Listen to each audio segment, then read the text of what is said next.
Are you done with Think Like a Man too? Yes, How'd that go?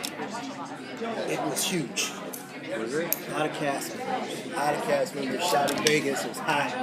It's huge. It's fun, though. Excited. It's fun. So could you talk about your characters? Yes, I play Dorian. He is a synthetic. As you can see, even 40 years in the future, the term robot is offensive. So political correctness is still present. I think he is, I like to define him as a reflection of the humanity that we all take for granted. He seeks the humanity that we all take for granted. He operates his... It's so weird to say this stuff because he's a machine. But his heart, his search engine, if you will, it is... He's designed on a program called Synthetic Soul.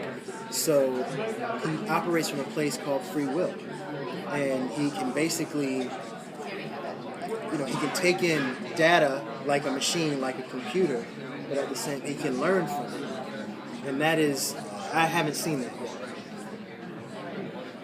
So that means you won't be able to use your instinct as a human actor? At times, yes.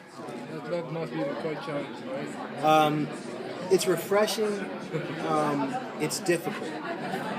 But I try to embrace the awkwardness of it, and hopefully that reads on camera.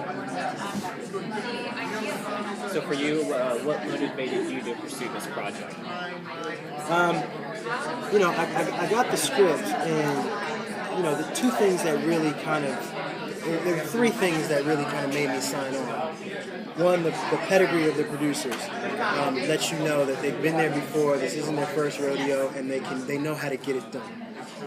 My first meeting with Joel was 3 hours. I've never had a meeting that long, and in that meeting, I went from being like to this was crazy.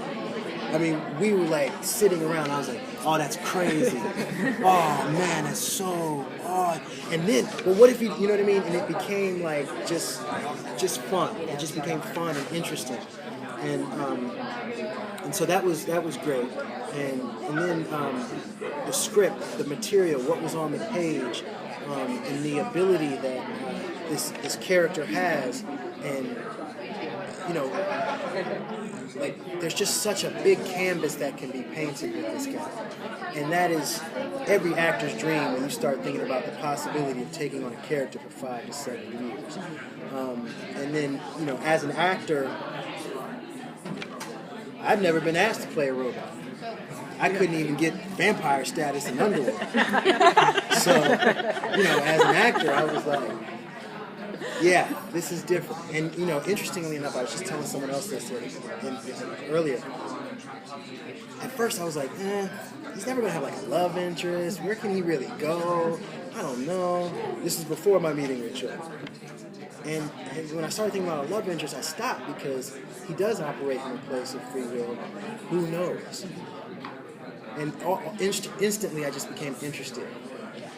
So in your, in the development, this is something that's really like kind of never been done before. Certainly not in this way, and not on TV. And as an actor, you want to be able to develop, background and everything like that. So how much, have you been able to bring in your own development of the character that you can kind of go to the writers and the producers and say, oh, hey, this is an idea. Can we do this? And like, how many ideas have you been kind of sliding to them, hoping that they bring that in? Well,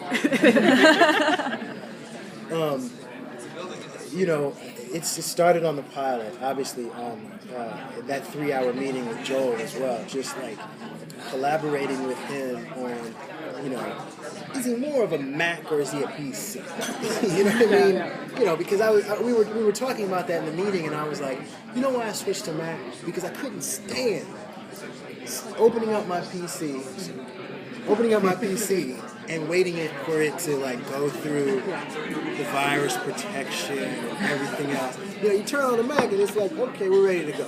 And I like to think of Dorian in that way, and that he's kind of the new, improved, less baggage version of a synthetic. And more importantly, unlike the MX-43s, you kind of have to reckon with him. You can't just tell him what to do because he has an opinion, you know, and that's fun.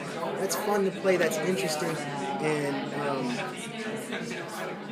I think it's going to be interesting to see where he goes with that opinion. Now, obviously, his opinion pisses off John Kennedy a lot. So we'll see where that goes. What kind of, I don't know, superhuman power or authority that your character has? It's going to grow. It's going to grow. From the pilot, he has some capabilities that he's able to do.